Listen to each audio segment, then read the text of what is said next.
الحمد لله نحمده ونستعينه ونستغفره ونؤمن به ونتوكل عليه ونعوذ بالله من شرور أنفسنا ومن سيئات أعمالنا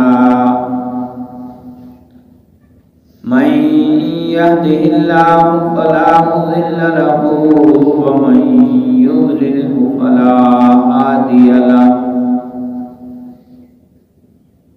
ونشهد أن لا إله إلا الله وحده لا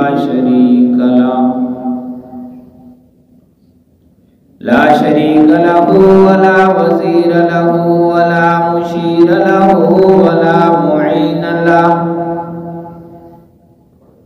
ونشهد أن سيدنا وسندنا وشفيعنا وحبيبنا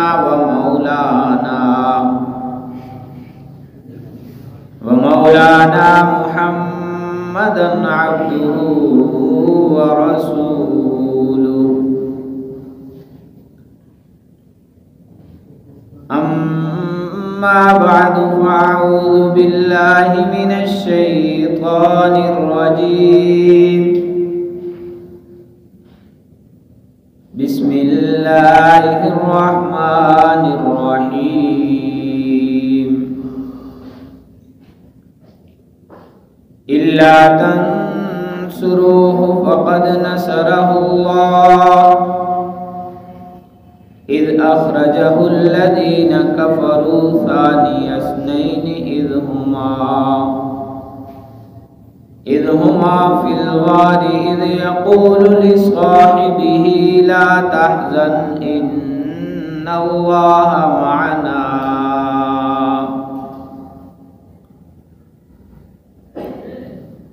عن ابن عمر رضي الله تعالى عنهما قال رسول الله صلى الله عليه وسلم لأبي بكر رضي الله تعالى عنه أنت صاحبي في الغار وصاحبي في الحوض أو كما قال صلى الله عليه وسلم صدق الله العظيم وصدق رسوله النبي الكريم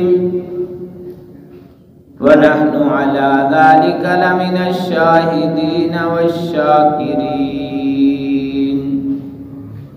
والحمد لله رب العالمين. يا رب صل وسلم دائما ابدا على حبيبك خير الخلق كلهم. اللهم صل على محمد وعلى آل محمد كما صليت على إبراهيم وعلى آل إبراهيم إنك حميد مجيد. اللهم بارك على محمد وعلى آل محمد كما باركت على إبراهيم وعلى آل إبراهيم إنك حميد مجيد.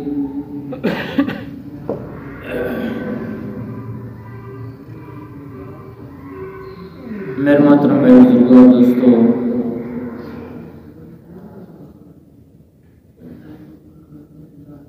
آج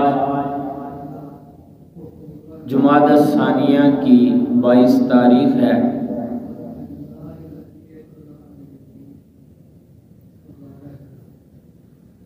اور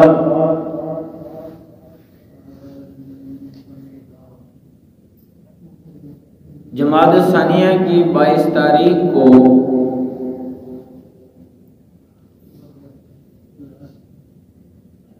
جانشین پیغمبر خلیفۃ المسلمین، خلیفہ بلا فصل،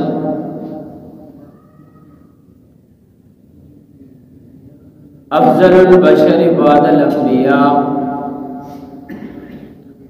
سیدنا و مولانا حضرت ابو بکر صدیق رضی اللہ تعالی عنہ نے اس دنیا سے پردہ فرمایا 22 جمادی الثانیہ حضرت ابو بکر صدیق رضی اللہ تعالی عنہ کا یوم وفات ہے۔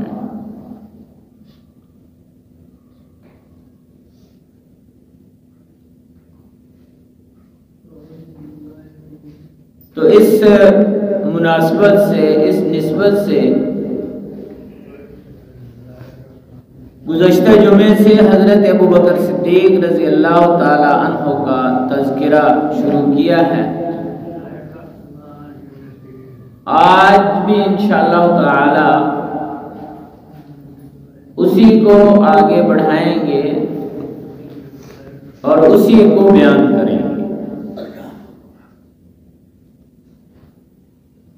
حضرت ابو بکر صدیق رضی اللہ تعالی عنہ شروع سے شرفائے مکہ میں، رؤسائے مکہ میں شمار ہوتے تھے، یعنی مکہ کے جو شریف نیک لوگ تھے ان لوگوں کے اندر حضرت ابو بکر رضی اللہ تعالیٰ عنہ کا شمار ہوتا تھا۔ اور اس کے ساتھ ساتھ حضرت ابو بکر صدیق رضی اللہ تعالی عنہ مکہ کے اندر جو ایک سرداری کا نظام تھا، اس لحاظ سے حضرت ابو بکر ایک سردار بھی تھے، اپنے قبیلے کے سردار تھے۔ اور حضرت ابو بکر صدیق رضی اللہ تعالی عنہ ایک کاروباری شخصیت تھے، کاروبار کرتے تھے۔ اس کی وجہ سے اللہ تعالیٰ نے آپ کو مال بھی عطا فرمایا تھا۔ مکہ کے مالدار لوگوں میں آپ کا شمار ہوتا تھا، اور آپ کا کام کاروبار ریشم کا کاروبار تھا۔ ریشم کی تجارت آپ کیا کرتے تھے۔ کتابوں کے اندر لکھا ہے کہ مکہ کے اندر جو بڑے بڑے تاجر تھے ان میں سے ایک حضرت ابو بکر صدیق رضی اللہ تعالیٰ عنہ بھی تھے۔ ریشم کی 6 دکانیں آپ کی مکہ کے اندر تھیں، تو اس لحاظ سے آپ کا کاروبار بہت اچھا تھا۔ اللہ تعالیٰ نے آپ کو مالدار بھی بنایا، مال بھی عطا فرمایا۔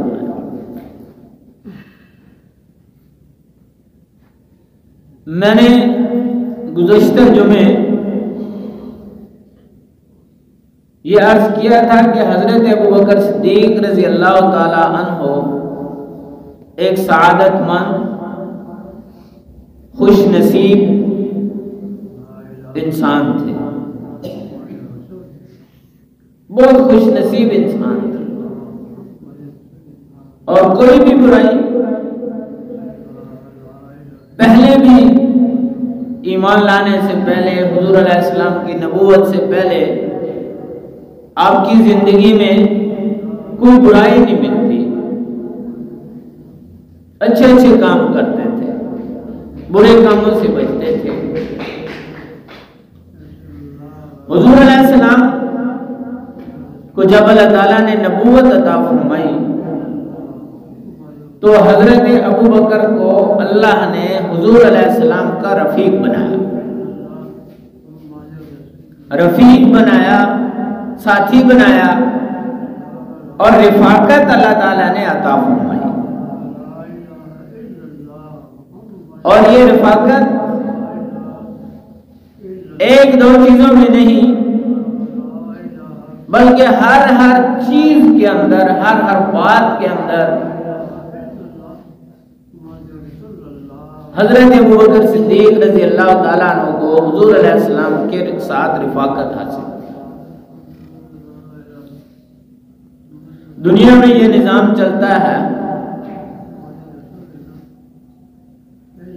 کیوں نہ کوئی کسی کا رفیق ہوتا ہے، کوئی نہ کوئی کسی کا ساتھی ہوتا ہے، دوست ہوتا ہے، رفاقت ہوتی ہے دو آدمیوں کے درمیان یا تین آدمیوں کے درمیان۔ لیکن یہ دنیا کے اعتبار سے، عام لوگوں کے اعتبار سے جو رفاقت ہے وہ ہر چیز کے اندر نہیں ہوتی، ہر چیز کے اندر نہیں ہوتی۔ بعض دفعہ مزاج کے اندر رفاقت نہیں ہوتی، ایک جو مزاج ہے وہ نرم ہوتا ہے، ایک سخت ہوتا ہے، اور یہ اللہ پاک کی طرف سے ہے۔ بعض دفعہ سوچ میں رفاقت نہیں ہوتی، دوست ہیں، بہت گہری دوستی ہوتی ہے، لیکن سوچ کے اندر فرق آ جاتا ہے۔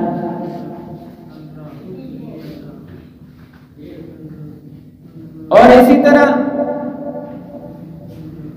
کھانے پینے کے اندر جو ہے وہ رفاقت نہیں ہوتی، اسی طرح معاملات کے اندر رفاقت نہیں ہوتی۔ یعنی یہ ساری چیزیں جو انسان کی زندگی کے ساتھ تعلق رکھتی ہیں، ہر چیز کے اندر رفاقت ہو یہ مشکل ہے۔ کہیں نہ کہیں جا کے کسی نہ کسی لمحے اور مرحلے پہ جا کے رفاقت جو ہے وہ ٹوٹ جاتی ہے، انداز مختلف ہو جاتا ہے، انداز کے اندر اختلاف آ جاتا ہے۔ لیکن حضرت ابوبکر صدیق رضی اللہ تعالیٰ عنہ ایک ایسے انسان ہیں جن کو اللہ تعالیٰ نے حضور علیہ السلام کے ساتھ ہر معاملے کے اندر رفاقت عطا فرمائی، ہر معاملے کے اندر آپ کو رفاقت عطا فرمائی۔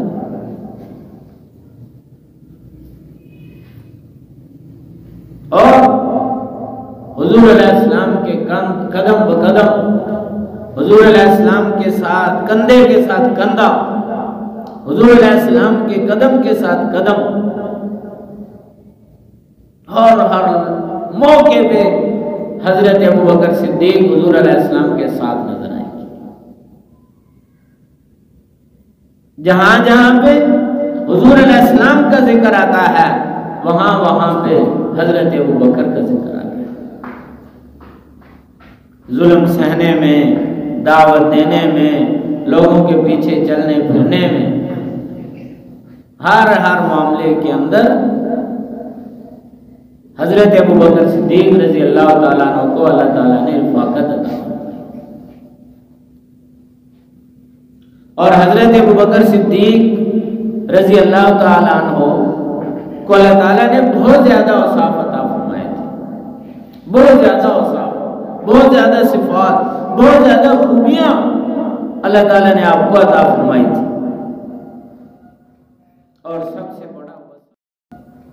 اور سب سے بڑا وصف آپ کا صحابی ہونا ہے۔ آپ حضور علیہ السلام کے صحابی تھے، اور صحابیت میں بھی باقی سارے صحابہ سے بڑے ہوئے تھے۔ حضور علیہ السلام کا صحابی حضرت ابوبکر صدیق رضی اللہ تعالیٰ عنہ کا صحابی ہونا، اس کو قرآن نے بیان کر دیا، قرآن نے بیان کیا ہے واضح الفاظ کے اندر۔ کسی بھی اور صحابی بڑے بڑے صحابہ کرام تھے، کسی کی صحابیت کا ذکر قرآن نے نہیں کیا، لیکن جب حضرت ابوبکر صدیق رضی اللہ تعالیٰ عنہ کی باری آتی ہے تو اللہ تعالیٰ قرآن میں فرما دیتے ہیں اذ یقول لصاحبہ لا تحزن ان اللہ معنا، کہ غار کے اندر جب حضرت ابوبکر کو تھوڑا فکر لاحق ہوا، پریشان ہوئے، تو حضور علیہ السلام نے فرمایا، کس سے فرمایا؟ اپنے صحابی سے فرمایا، صحابی کا لفظ قرآن کے اندر آ گیا، حضرت ابوبکر صدیق رضی اللہ تعالیٰ عنہ کے اذ یقول لصاحبہ لا تحزن ان اللہ معنا، تو حضور علیہ السلام نے فرمایا اپنے ساتھی سے، اپنے صحابی سے کہ پریشان نہ ہو، اللہ ہمارے ساتھ ہے۔ تو یہ حضور علیہ السلام حضرت ابوبکر صدیق رضی اللہ تعالیٰ عنہ کی صحابیت کی گواہی جو ہے وہ قرآن دے رہا ہے۔ اس لیے علماء کرام نے یہ بات لکھی ہے کہ جو حضرت ابوبکر صدیق رضی اللہ تعالیٰ عنہ کی صحابیت کا انکار کرتا ہے، صحابیت کا انکار کرتا ہے، وہ بالواسطہ قرآن پاک کی اس آیت کا انکار کرتا ہے، اور قرآن پاک کی آیت کا انکار کرنے والا وہ کافر ہوتا ہے۔ اس لیے علماء کرام نے کتابوں کے اندر لکھا ہے من انکر صحبت ابی بکر فہو کافر، کہ جو حضرت ابوبکر کی صحابیت کا انکار کرتا ہے وہ کافر ہے۔ تو حضرت ابوبکر صدیق رضی اللہ تعالیٰ عنہ کے صحابی ہونے کو، ان کی صحابیت کو اللہ تعالیٰ نے قرآن پاک کے اندر بیان فرمایا ہے۔ تو جس طرح ہر معاملے کے اندر اللہ تعالیٰ نے حضرت ابوبکر صدیق رضی اللہ تعالیٰ عنہ کو حضور علیہ السلام کی رفاقت کا معنی ہوتا ہے ساتھ ہونا، رفاقت عطا فرمائی ہے، حضور علیہ السلام کا ساتھ عطا فرمایا ہے۔ اسی طرح ہجرت کے اندر بھی اللہ تعالیٰ نے آپ کو رفاقت عطا فرمائی ہے۔ ہجرت ایک بہت بڑی نیکی ہے، بہت بڑا عمل ہے، اللہ تعالیٰ اس کے اوپر بہت زیادہ اجر عطا فرماتے ہیں۔ جو دین کے لیے، اسلام کے لیے، اللہ کے لیے اور اللہ کے رسول کے لیے، اللہ کے دین کے لیے ہجرت کی جاتی ہے، اس ہجرت کے اوپر اجر و ثواب کا وعدہ ہے، اور بہت زیادہ اللہ تعالیٰ اجر و ثواب عطا فرماتے ہیں۔ ایک حدیث پاک کے اندر اللہ کے نبی نے 3 چیزوں کا ذکر فرمایا،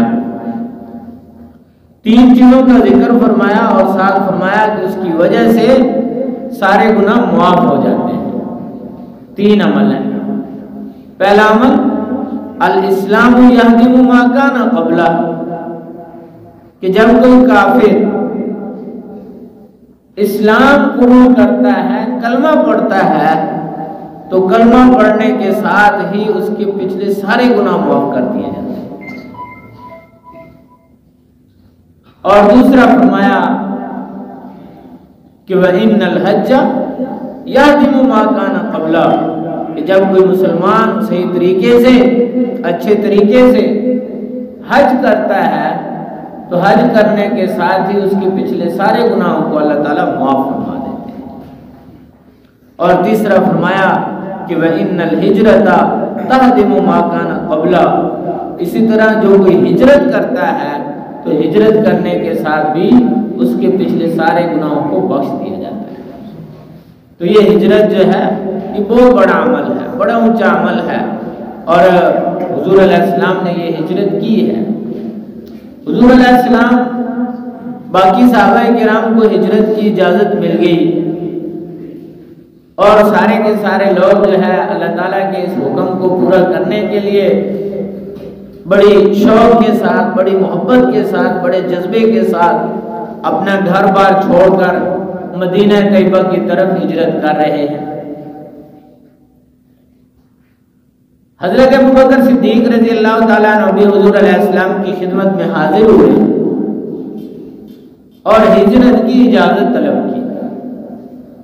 عرض کیا کہ یا رسول اللہ اگر مجھے اجازت ہو تو میں بھی مدینہ طیبہ چلا جاؤں، ہجرت کر جاؤں. حضور علیہ السلام نے فرمایا کہ نہیں، ابھی انتظار کریں. حضور علیہ السلام نے اجازت نہیں دی، لیکن حضرت ابوبکر صدیق رضی اللہ تعالیٰ عنہ ذہنی طور پر تیار ہیں، تیاری کر رہے ہیں اور اپنی بھی تیاری کر رہے ہیں، حضور علیہ السلام کی بھی تیاری کر رہے ہیں. چنانچہ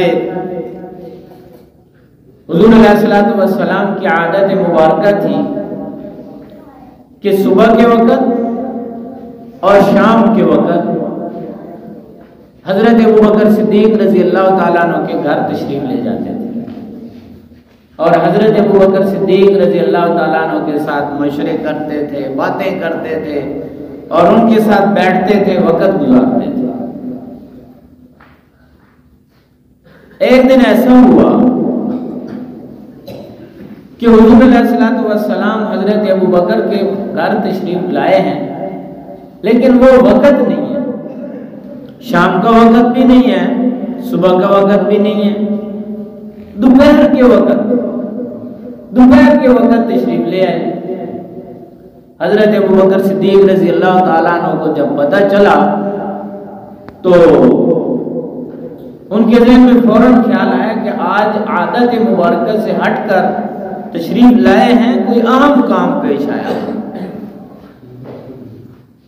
حضور علیہ السلام تشریف لے آئے، بیٹھے، پوچھا کہ کوئی اور تو نہیں ہے گھر میں؟ تنہائی میں بات جیسے آپس میں کی جاتی ہے، کچھ لوگوں کے ساتھ تنہائی میں بات ہوتی ہے، تو حضور علیہ السلام نے تنہائی چاہی حضرت ابوبکر سے. تو حضرت ابوبکر رضی اللہ تعالیٰ عنہ نے فرمایا کہ نہیں یا رسول اللہ، گھر میں اور کوئی نہیں ہے، صرف میری 2 بیٹیاں موجود ہیں.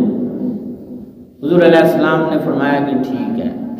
اس کا مطلب کیا ہے؟ اس سے ایک بات سمجھ آ رہی ہے کہ حضرت نبی پاک صلی اللہ علیہ وسلم کو حضرت ابوبکر پر بھی اعتماد ہے اور حضرت ابوبکر کی بیٹیوں پر بھی اعتماد ہے.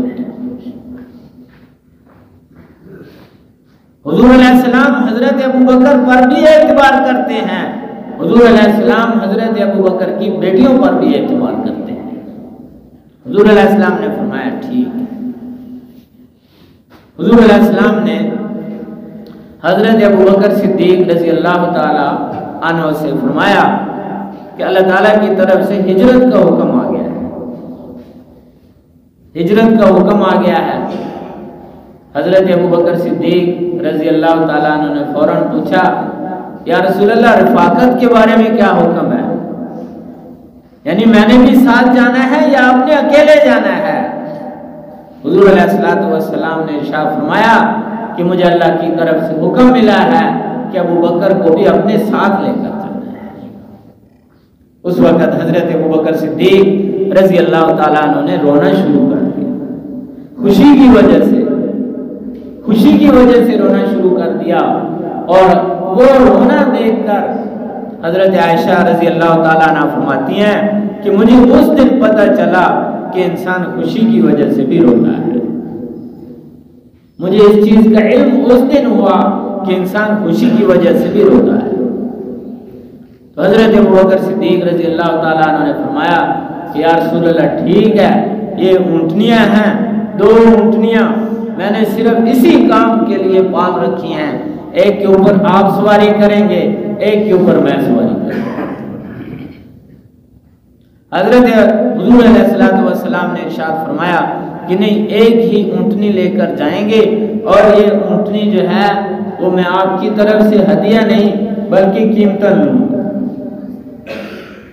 قیمتاً حضور علیہ السلام نے اس لیے ارشاد فرمایا کہ یہ جو سفر تھا، ہجرت کا سفر، یہ اللہ کے لیے تھا، یہ اللہ کے دین کے لیے تھا، اسلام کے لیے تھا، نیکی کے لیے تھا.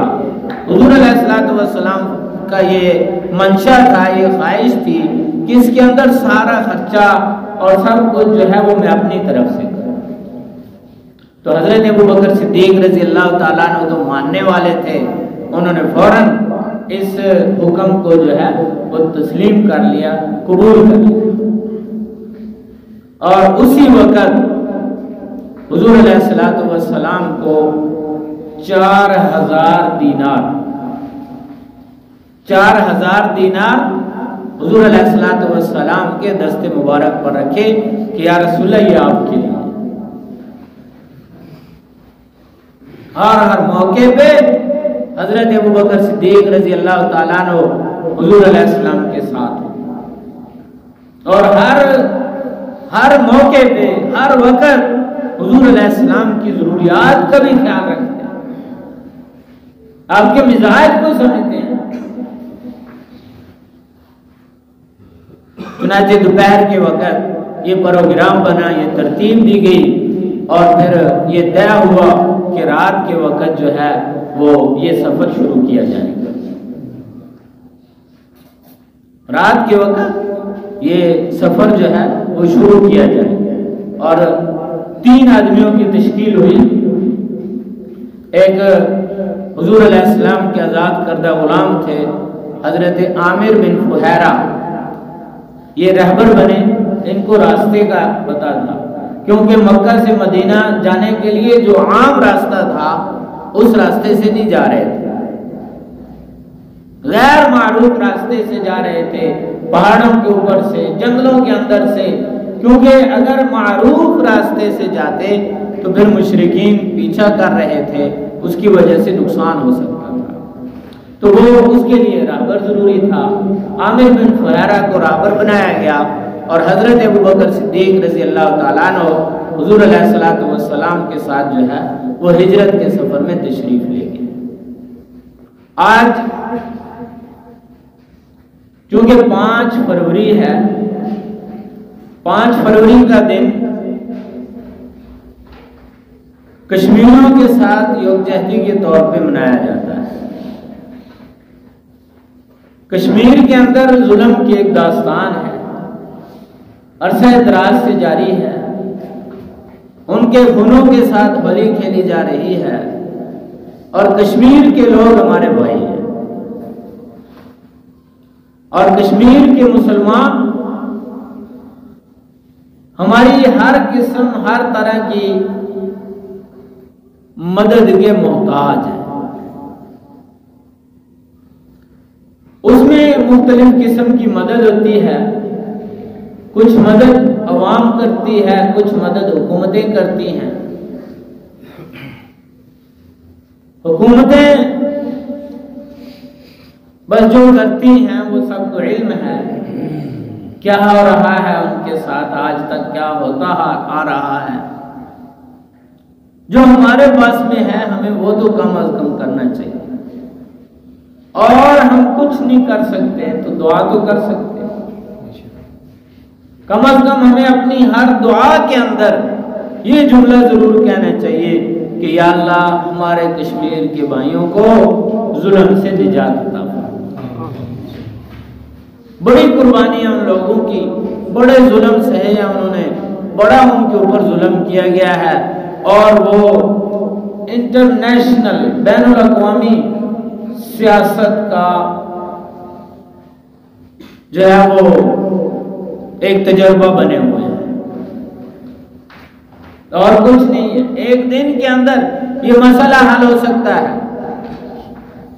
ہر کوئی اپنے سیاسی مقاصد، خواہ وہ ہماری حکومتیں ہوں، خواہ وہ ہندوستان کی حکومتیں ہوں، خواہ وہ بین الاقوامی حکومتیں ہوں، بین الاقوامی طاقتیں ہوں، بین الاقوامی طاقتیں تو کبھی چاہتی ہی نہیں ہیں کہ مسلمانوں کو سکون مل سکے، یہ حقیقت ہے۔